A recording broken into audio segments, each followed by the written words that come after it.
एक बड़ा सिंपल सा टॉपिक है लेकिन बहुत इंपॉर्टेंट टॉपिक है जो अभी हम लोग डिस्कस करेंगे। सेक्शन किसमें? 10 में, नॉट 9 में। यस, 9 में हम लोग डिस्कस करेंगे।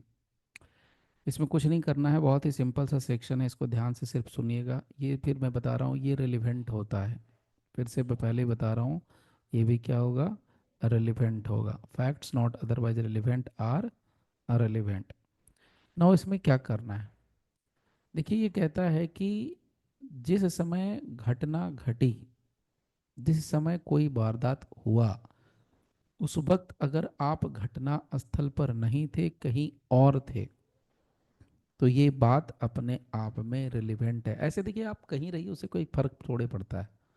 अभी मान लीजिए दिल्ली में कहीं पर कोई मान लीजिए बम ब्लास्ट हो जाए, खुदा ना करे, भगवान ना करे, बट अगर ऐसा कहीं हो जाए, आप दिल्ली में हैं तो एक बात होगी, लेकिन आप दिल्ली से बाहर हैं तो दूसरी बात हो जाएगी।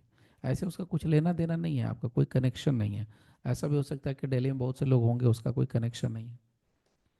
ऐसे ही हुआ था एक बार, आपको याद होगा कि मोदी जी की एक बार रैली थी, आई थिंक बहुत पहले की बात है, चार पिछले इलेक्शन के टाइम के, इस इलेक्शन के पहले वाले इलेक्शन में वो गांधी मैदान में आए थे भाषण देने के लिए। तो वहाँ पर शायद एक बम ब्लास्ट हुआ था, छोटा सा, ज़्यादा हैवी नहीं था बट था।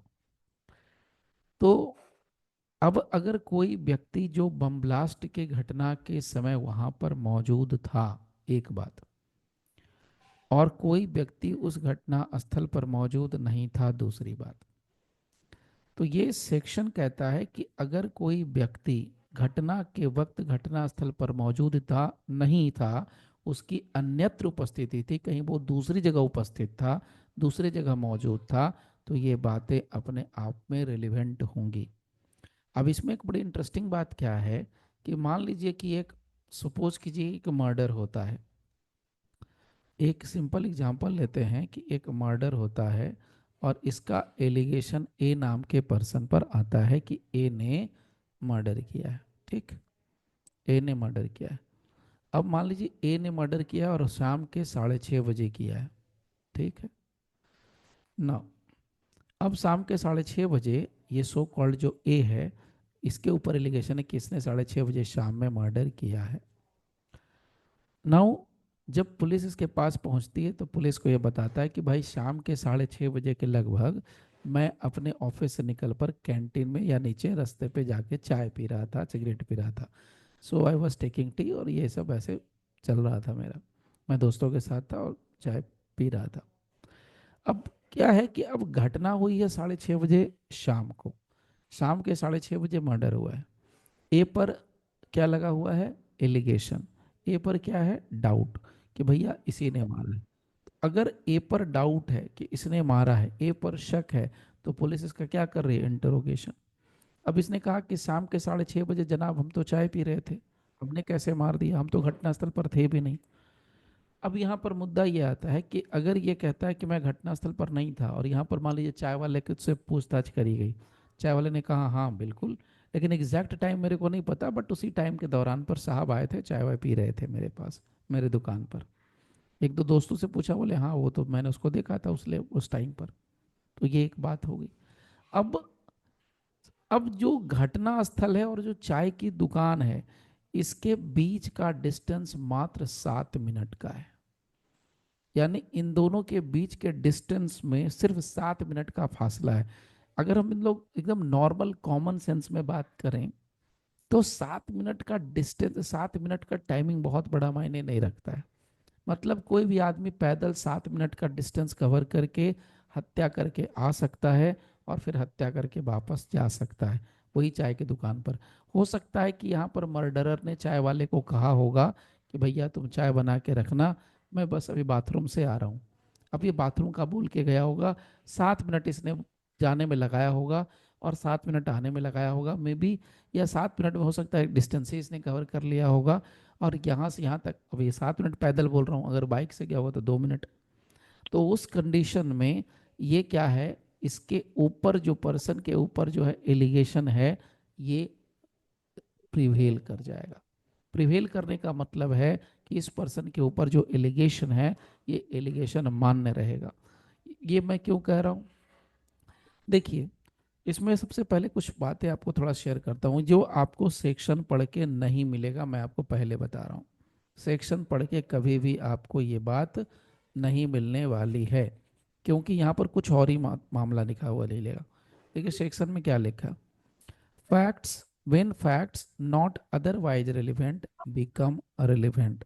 क्या लिखता है, when facts not otherwise relevant become relevant, facts not otherwise relevant are relevant। कहता है कि facts otherwise relevant नहीं है बट वो relevant होता है, क्यों? कहता है if they are inconsistent with any fact in issue or relevant fact। यदि वो fact inconsistent हुआ, inconsistent का मतलब होता है असंगत, असंगत, और कंसिस्टेंस का मतलब होता है सुसंगत, एक तरीके से ऐसे समझिए। तो if they are inconsistent with any fact in issue or relevant fact, और दूसरा कहता है if by themselves or in connection with other facts they make the existence or non existence of any fact in issue or relevant fact highly probable or improbable. मतलब क्या निकला? अब आप इसको पढ़ेंगे ना 2 3 4 बार तो आपको थोड़ा अटपटा लगेगा, लेकिन चौथे पांचवें बार में आपको समझ में आ जाएगा। ये कह रहा है कि कोई भी तथ्य ऐसे तो वो रिलेवेंट नहीं है। भाई आप क्या कर रहे हो नहीं कर रहे हो से क्या मतलब है, कोई तथ्य ऐसा रिलेवेंट नहीं है, बट वो रिलेवेंट हो जाता है। कब रिलेवेंट होगा? कहता है वो तब रिलेवेंट हो जाता है यदि वो इनकंसिस्टेंट हो गया किसी रिलेवेंट फैक्ट के, वो इनकंसिस्टेंट हो गया किसी फैक्ट इन इश्यू के। फैक्ट इन इश्यू कुछ नहीं होता, विवादक तथ्य को हम फैक्ट इन इश्यू कहते हैं। ठीक, सो फैक्ट इन इशू का वो इनकंसिस्टेंट है या रिलेवेंट फैक्ट का वो इनकंसिस्टेंट है, तो उस केस में वो जो फैक्ट होगा वो क्या हो जाएगा, रिलेवेंट हो जाएगा। तो मैंने आपसे कहा कि एक आदमी जिसके ऊपर एक का मैंने नाम लिया, वो क्या है, उसके ऊपर एलिगेशन आया कि भैया तुमने मर्डर कर दिया है। अब ये आदमी बड़े आसान है, इसको मर्डर करके वापस आ सकता है। तो ऐसे मामले में हम एक को दोषी मान सकते हैं, एक को सजा हो सकती है। लेकिन यदि अगर यही डिस्टेंस, अगर यही डिस्टेंस 7 घंटे का होता, 17 घंटे का होता, एक दिन का होता, तो थोड़ा मुश्किल काम है। तो थोड़ा मुश्किल काम है, आज के ज़माने में थोड़ा और मुश्किल नहीं है, कम मुश्किल है। क्यों? क्योंकि हम जो है ना फ्लाइट का इस्तेमाल कर लेते हैं। अब जैसे 400 किलोमीटर की दूरी है, जैसे झारखंड में रांची है और बिहार में पटना है। अब यहाँ से एक मैंने एग्जांपल दे दिया, या पटना से दिल्ली है, या दिल्ली से आप मान लीजिए हरियाणा है, ऐसे इस तरीके से। तो ये जो डिस्टेंस है मात्र 15 मिनट, 20 मिनट, 1 घंटा, 40 मिनट ऐसे कवर होता है। तो कोई भी आदमी अपराध करके 1 घंटे में जा सकता है, वापस आ सकता है, ये कोई बड़ी बात नहीं है। तो अगर मान लीजिए कोई आदमी अगर सुबह के 6 बजे फ्लाइट पकड़ता है और सुबह के 7:30 बजे वो उतर जाता है, सपोज कीजिए कि वो झारखंड के रांची से निकलता है सुबह के 6 बजे, और शाम के, सॉरी शाम कह रहा हूँ, सुबह के 7:30 बजे तक वो पहुंच जाता है। ठीक, और वहां जाकर के वो क्राइम कर देता है और फिर वापस वो अपना डेस्टिनेशन फिर रांची वापस आ जाता है। 10 बजे तक ऑफिस में आ जाता है, 10 बजे ऑफिस का टाइम है, 10 बजे तक, 10:30 बजे तक ऑफिस पहुंच जाता है। तो कहेगा कि जी मैं तो ऑफिस में था, मैं तो दिन भर 10 बजे से ऑफिस में था, ऑफिस आने में टाइम लगता है, घर से ऑफिस जाने में समय लगता है। तो यहाँ पर जो ये सिचुएशन बनती है, इस सिचुएशन में बस सिंपल सी बात ये समझ लीजिए, ये कहता है कि भैया अगर बहुत ज़्यादा डिस्टेंस है, हाईली इम्प्रोबेबल है अक्यूज्ड का पहुंचना, तो उस कंडीशन में हम अक्यूज्ड को बेनिफिट ऑफ डाउट दे देंगे, अदरवाइज बेनिफिट ऑफ डाउट नहीं देंगे। इसको हम टेक्निकली कहते हैं, इसका जो लीगल टर्मिनोलॉजी है उसको कहते हैं एलीबाई। एलीबी, कोई एलीबाई भी पढ़ता है, जो पढ़ना पढ़ सकते हैं, एलीबी या एलीबाई। अब जब हम इसका तर्क देते हैं, तर्क मतलब कि हाँ भाई घटनास्थल पर मैं तो था नहीं, तो हम तर्क को इंग्लिश में बोलते हैं प्ली, और प्ली ऑफ एलीबी या एलीबाई। सो प्ली ऑफ एलीबाई का मतलब अन्यत्रता का तर्क देना। अब इसी में पूछेगा आपसे एग्जाम में, डॉक्ट्रिन ऑफ एलीबी या एलीबाई। सो डॉक्ट्रिन ऑफ एलीबाई क्या होता है? बस यही अन्यत्रता का सिद्धांत, इंग्लिश में इसको बोलते हैं एलीबाई का। इंग्लिश मतलब होता है एल्सवेयर, मतलब मैं कहीं और था, एल्स को इंग्लिश में कहते हैं elsewhere. So the plea of alibi, plea का मतलब होता है तर्क देना, ऑफ का मतलब हो गया का, एलीबाई का मतलब होता है अन्यत्रता, यानी अन्यत्र होना। तो घटना के दिन, घटना के समय मैं तो कहीं और था, तो मैं अपराध कैसे कर सकता हूं? तो ये बात अपने आप में क्या होगी? सुसंगत होगी। ये क्या होगा? रिलेवेंट होगा। सबसे इंटरेस्टिंग फैक्ट आपको थोड़ा बताता हूं, अगर आपको थोड़ा ध्यान है, इंडियन पिनल कोड, चलिए आईपीसी याद है, नहीं याद है तो चलिए नया वाला जो भारतीय न्याय संहिता है वो अगर आपको याद है। भारतीय न्याय संहिता और इंडियन पिनल कोड दोनों में एक चीज कॉमन है। क्या कॉमन है? कि अक्यूज्ड जो है अपना एक बचाव ले सकता है, जिसको हम लोग बोलते हैं डिफेंस। वो ले सकता है डिफेंस, जिसको बोलते हैं एक्सेप्शन। एक्सेप्शन का चैप्टर दिया हुआ है ना, तो उस चैप्टर में ये कहा गया था कि भाई आप डिफेंस ले सकते हैं। लेकिन अगर आपसे एग्जाम में पूछा जाएगा कि प्ली ऑफ एलिबी या डॉक्ट्रिन ऑफ एलिबाई, ये जो है, क्या ये डिफेंस है? इज इट अ डिफेंस और it is an exception in criminal law? The answer is no. मैं फिर से रिपीट कर रहा हूं, द आंसर इज नो। नहीं है। नहीं है तो नहीं है। जैसे मान लीजिए कोई एक आदमी, एक बच्चा है, उसकी उम्र है मतलब मान लीजिए 12-13 साल, लेकिन वो दिखता है 7 साल का, 6.5 साल का, शक्ल से दिखता है, हाइट से दिखता है। अब वो 12 साल का लड़का जाके मर्डर करके आ गया और आके बोलेगा जी मेरी उम्र तो 7 साल से कम है, 6.5 साल है। तो वहां पर कानून क्या कहता है कि 7 साल से नीचे का बच्चा वो डॉल इन कैपेक्स है। अब वो उसके टेक्निकलिटी में मत जाइए कि वो साबित कैसे हो रहेगा, ये वो उसे छोड़ दीजिए। मैं एक प्राइमा फेसाई बात कर रहा हूँ, सामने से पुलिस को बताने के लिए कह रहा हूँ। वहां पर वो टेक्निकलिटीज में हम लोग नहीं पढ़े तो ठीक है। तो now the point here is, यहाँ पर जो हम कहते हैं प्ली ऑफ एलिबी या प्ली ऑफ एलिबाई का मतलब सीधा हो गया कि जिस समय घटना हुई उस समय मैं घटना स्थल पर मौजूद नहीं था, मैं कहीं और था, इसीलिए मैं घटना तो कर ही नहीं सकता।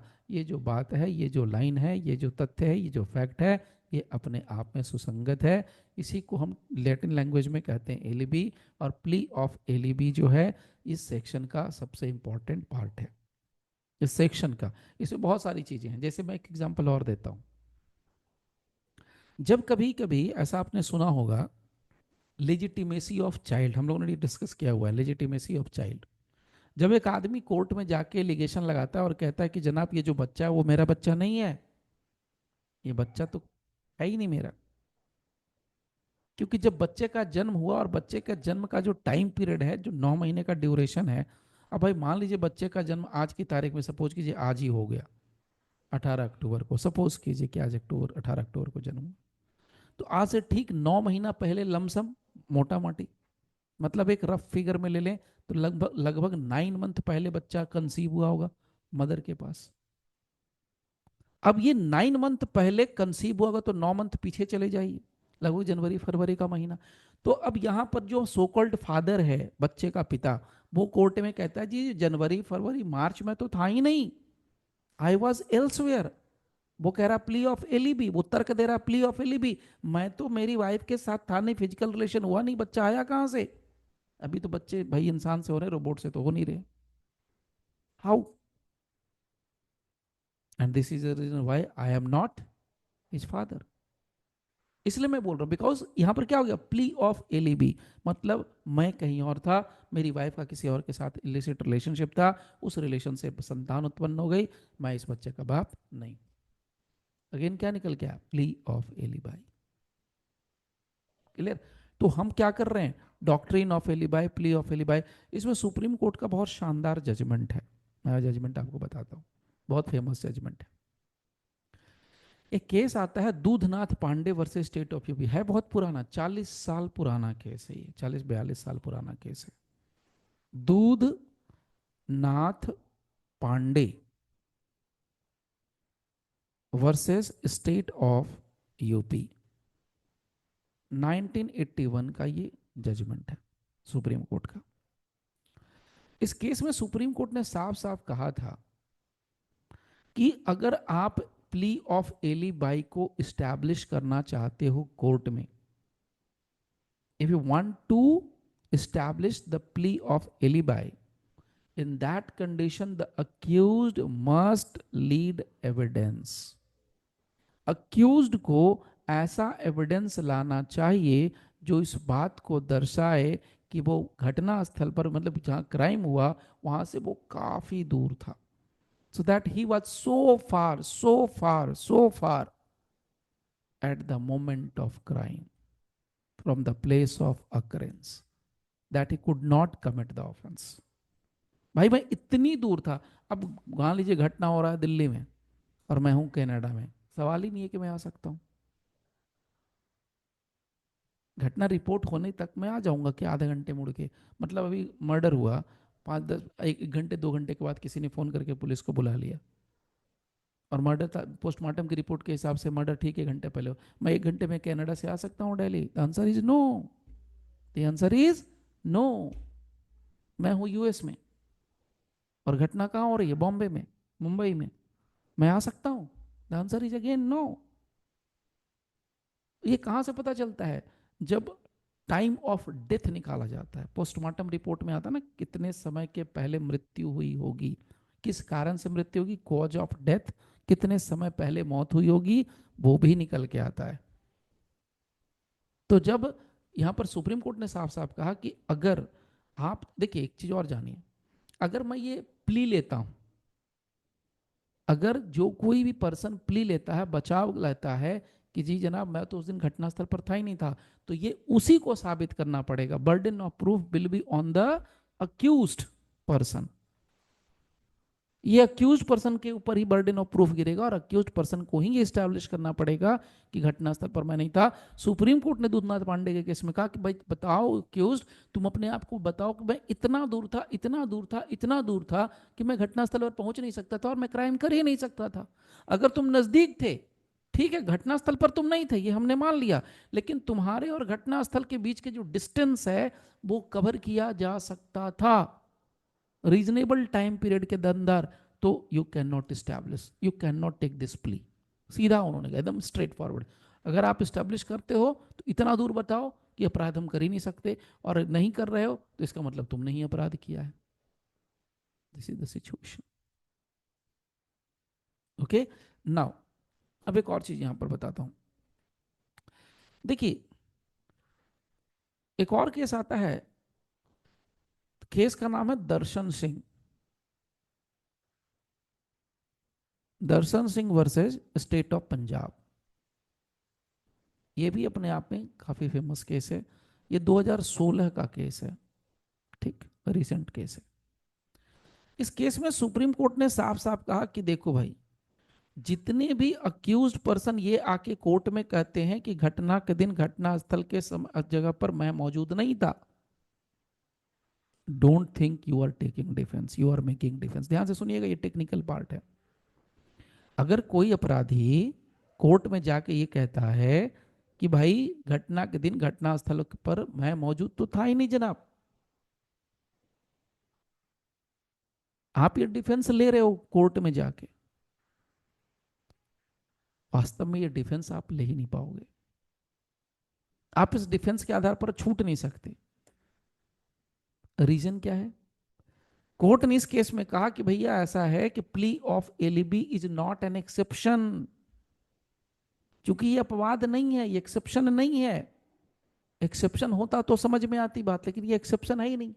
ठीक है, आप कह रहे हो आप कि हम एविडेंस, इसको हम एविडेंस ले सकते हैं, बट एलिबी को आप डिफेंस नहीं ले। देखिए, डिफेंस और एविडेंस बड़ा फर्क है, ठीक है ना? तो डिफेंस और एविडेंस, तो आप डिफेंस में बोल रहे हो ठीक है, लेकिन एविडेंस में हम लेंगे नहीं। एविडेंस में हम तब, जैसे कि मान लीजिए कि कोई आदमी ये कहता कि जी मैं, कोई कहता कि ठीक है, मतलब कोई आदमी उसके ऊपर एलिगेशन लगा कि उसने मर्डर कर दिया, वो कहेगा जी मैंने मर्डर नहीं किया है, वो कहेगा जी मैंने right of private defence exercise किया है। ये अपराधी मेरे घर में 3 बजे रात को मिला, मेरे घर में क्या कर रहा था, मैं तो इसके घर पे नहीं था, ये अपराधी मेरे घर से बरामद हुआ है, मेरे घर में था, मेरी बीवी के कमरे में था। ये आदमी 3 बजे रात को अक्यूज्ड पर्सन मेरी बीवी के कमरे में क्या कर रहा था?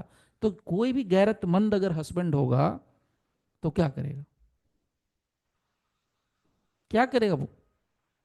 पूछताछ तो नहीं करेगा, हाँ भाई और क्या हाल चाल है, क्या चल रहा है? तो फिर संता उनता जोक्स बन जाएंगे। तो वही किया जो एक समझदार आदमी करता है, एक जो उस समय आदमी कर सकता है। किसी भी आदमी को गुस्सा आएगा उस समय, जो कमजोर से कमजोर अगर आदमी होगा, हस्बैंड होगा, फिजिकली स्ट्रांग नहीं होगा, वो भी वो स्टेप उठा लेगा जो उस समय उठाया जा सकता है। गैरतमंद बाप हो, बेटी हो, सॉरी बाप हो, हस्बैंड हो, कोई भी हो, मेल पर्सन भाई भी हो सकता है यहाँ, वही मैंने किया। And this is a private defence.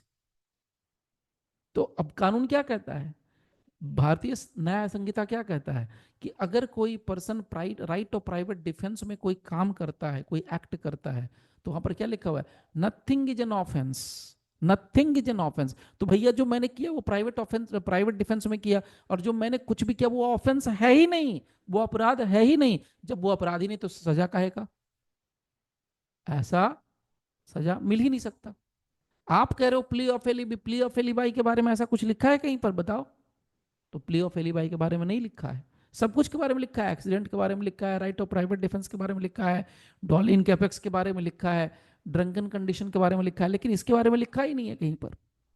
आप you can not take the defence, you can not take the plea of alibi, this is the thing जो कि इस सेक्शन में कहा गया। तो ये दो कम से कम केस जरूर याद रखिएगा, दोनों लैंडमार्क जजमेंट हैं, और दोनों में खास बात क्या है, एक पुराना एक नया है। तो एक 81 का है, एक 2016 का है, तो दोनों अपने दिमाग में सेट कर लेना, नहीं हो तो लिख लीजिएगा। ठीक है, अब चलिए आगे बढ़ते हैं, इसको पहले यहाँ पर कर देते हैं स्टॉप।